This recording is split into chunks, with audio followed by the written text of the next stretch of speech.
good literature and bad literature. How do we know the difference? How do we discern good literature from bad literature? Let me start with... Well, Petamber, I think you put your finger on a very important point, because as it were, the infrastructure of literature is not just the writing of it. And I think one of the problems, if I can come right to it, in Guyana, and indeed in the Caribbean, but especially in Guyana, is that the young writer, the young promising writer, needs not just to write, but he needs the infrastructure. He needs to be edited.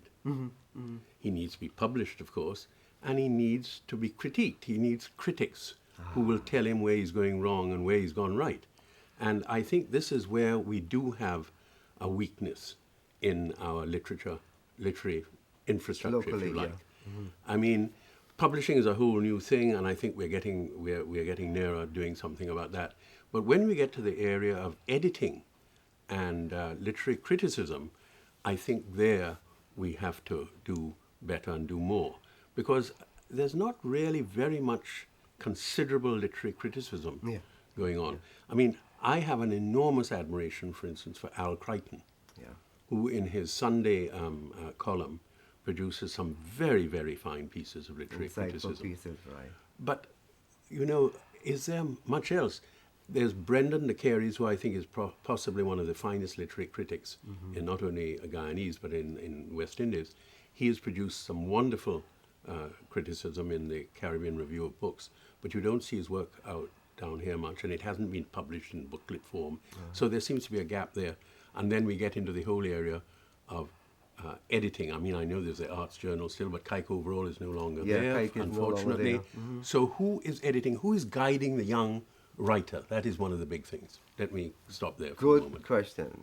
Yes. Professor DABYDEEN. Well, thank you, Petamber. I would like to echo what Ian says, and to add to that, in terms of literary criticism, the best literary criticism produced in Guyana and the Caribbean are by the writers themselves.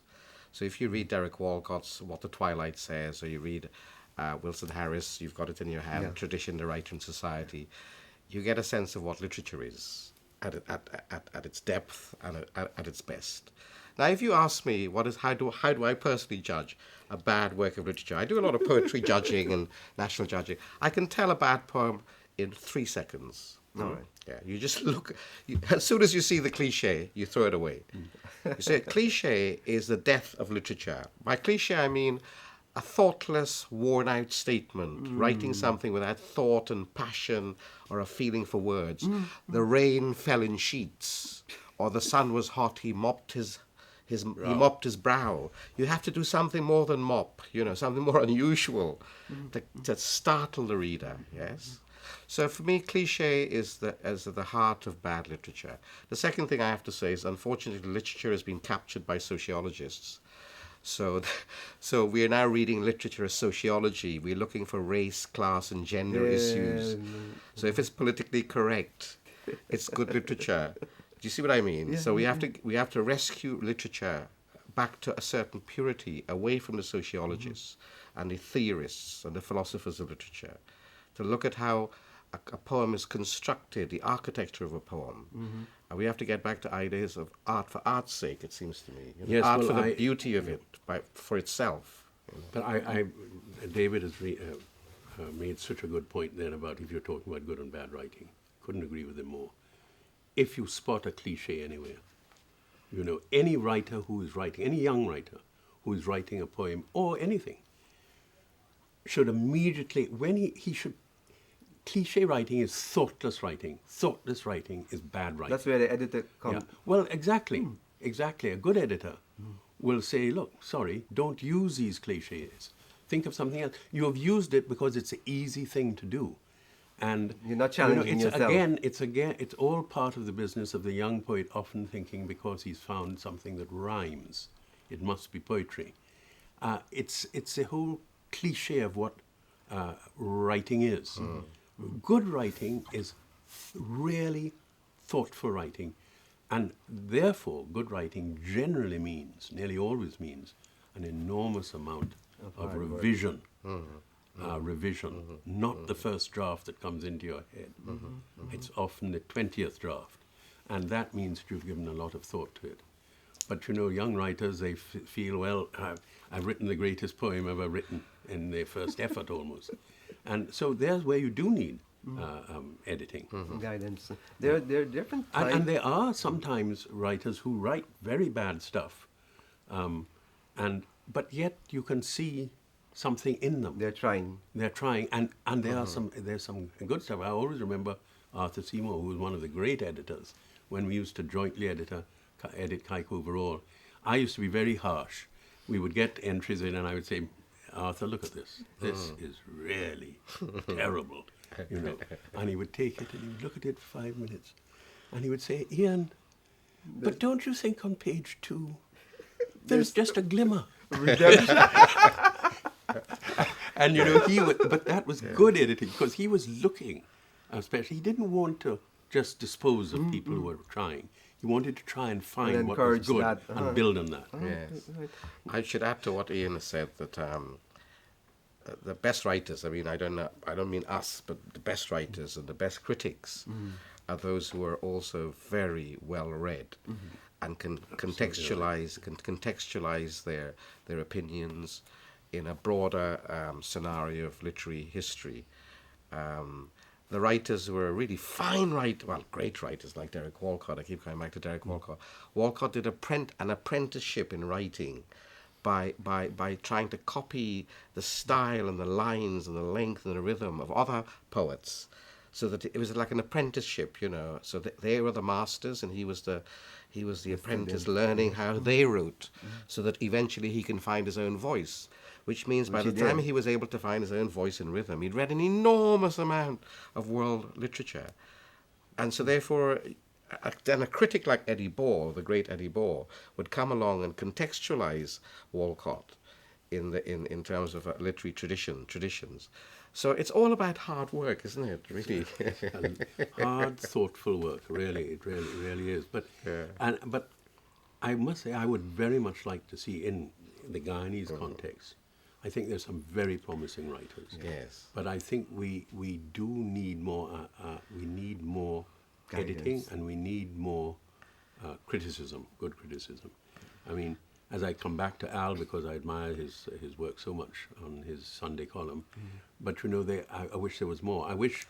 I'm beyond now doing that, I'm afraid. I can't do the hard work. And remember, literary criticism, people seem to saying, well, that's a sort of third division literature. But it is good literary criticism. It, to use David's word, needs an enormous amount of hard work, because you certainly need to be enormously well read to do a good piece of literary criticism. Yes. Of course. And there is not enough of that. I wish there was, because some of our young writers could benefit from somebody doing careful analysis of their work, how it compares with other work, where they've gone wrong, where they could go do better, etc. We do need much more of that. What I'm getting out of this is that there's that lacuna in our society, which ought to be present to help, to assist, to aid the writing process.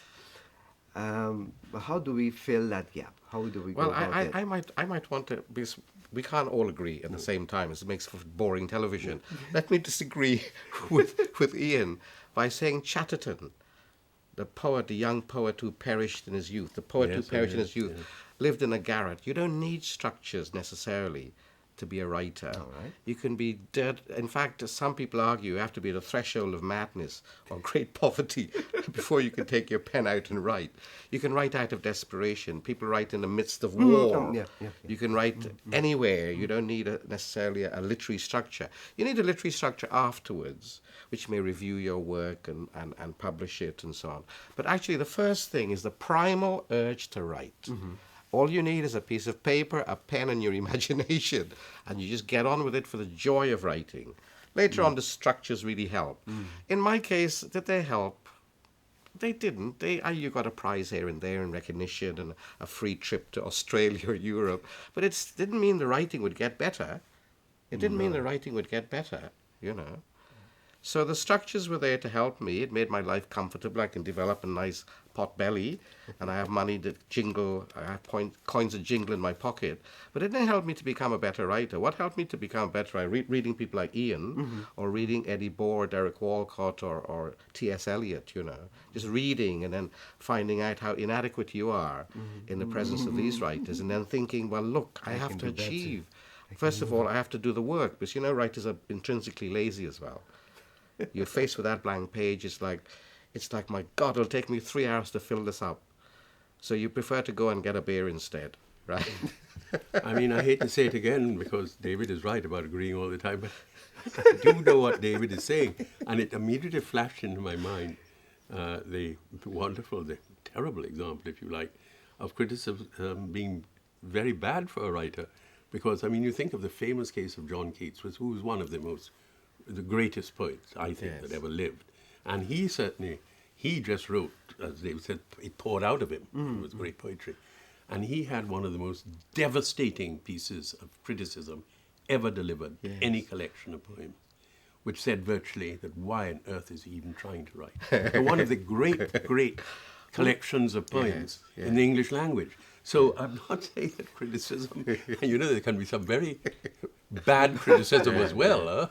So David is right. The only thing is that I feel that if you grow up in a context where there is good editing and there is good criticism, it tends to encourage the young writer to give more of himself. Yes. And that is, I think, why a lot of young writers go overseas and really find themselves overseas, because they feel that they are in a context where one, they can get published more easily, two, that they will be recognized and have their work critiqued, and that all helps in the whole atmosphere of which they work in, whereas they feel that they are rather abandoned because nobody's really interested in editing their work or criticizing their work, or even publishing their work.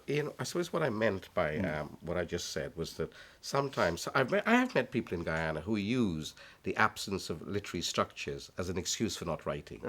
They say, you can't get me a grant from UNESCO? Get me a grant from UNESCO, then I could write. And I think, go and write, Or they'll blame the government. The government is not giving us No, I was writing structures. when I was a schoolboy of 16. There's a case in point, but I don't think I'll mention it here. As we're going down this line, agreeing to disagree. Petamber, sorry. The most important thing for me, and no doubt Ian, why we became writers, is we went to school in Guyana, in your case Trinidad, where in the school there was a library, there were teachers who loved literature. They put on plays, there was recitation, there were competitions. So in the school there was that culture. That encouraged us. I have to say that. When we talk about infrastructure, that perhaps is more important than anything in school. I mean, I began to write, one, because I was reading a lot, something David has mentioned, reading a tremendous amount. And secondly, because I had a master, a teacher called John Hodge, I'll never forget him, who loved poetry and loved literature. And he conveyed that love. And he would go well beyond the textbooks we had in front of us. I never forget him introducing us to Gerard Manley Hopkins. Gerard Manley Hopkins was hardly... he was in no syllabus that we were looking at. But of course, he was the sort of poet that certainly captured my imagination right away and made me love what literature could mean. So that is very important. And one of the things, I don't know if they're teaching poetry with any passion and love in our schools in Guyana. Let's hope. I'm sure there are teachers out there who relish... From the old school, Well, maybe the new school as well. Let's not be too pessimistic. Who relish the use of words and language.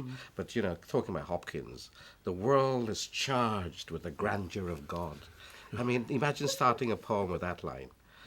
The world is charged with the grandeur of God. But there again, David, remember what he ran into Bridges, who was the poet laureate. He was a great poet. Who said, no, this poetry that you're writing is, you can't get away with that. No. We know we can't do it. I like the direction this is going. And when T.S. Eliot published arguably the most influential poem of the 20th century, The Wasteland, it was dismissed by literary critics as spoof, as nonsense, right? It took F.R. Leavis in 1930, who wrote a book called New Bearings in English Poetry, to explain that Eliot was essentially a post-war poet, where you came out of the war, where for the first time machines were used, tanks and gas and airplanes dropping gas on human beings, where there was a loss of a sense of humanity, where there was confusion and bewilderment. And the poetry then reflected that. But then you see in that terms was of- the evolution of literary that time, criticism, yeah. though, because you had literary criticism as an art in itself, which Yes. was And being- various types of oh yes, criticism. Right? no doubt about it. Right now, how do we look at a piece of literature? Postmodernist, there are a number of titles to various school of thoughts and criticism. But we're talking without labeling these various school of thoughts. And I think we're getting on quite well. The discourse is going quite well. I was saying we were agreeing to disagree. Should we take what the writer say about himself, about his work? I don't bother personally to read literary theorists or literary critics. I always go to the writer, because I don't care what the writer says about himself or herself. He or she says it in a way that is fascinating and interesting. Of course, poets have a license to lie. Horace said that 2,000 years ago. So when I read Harris, or if I read Harris on Harris, I don't really care whether it's true. These notions of truth and authenticity doesn't really matter to me. What matters to me is the imaginative coloring.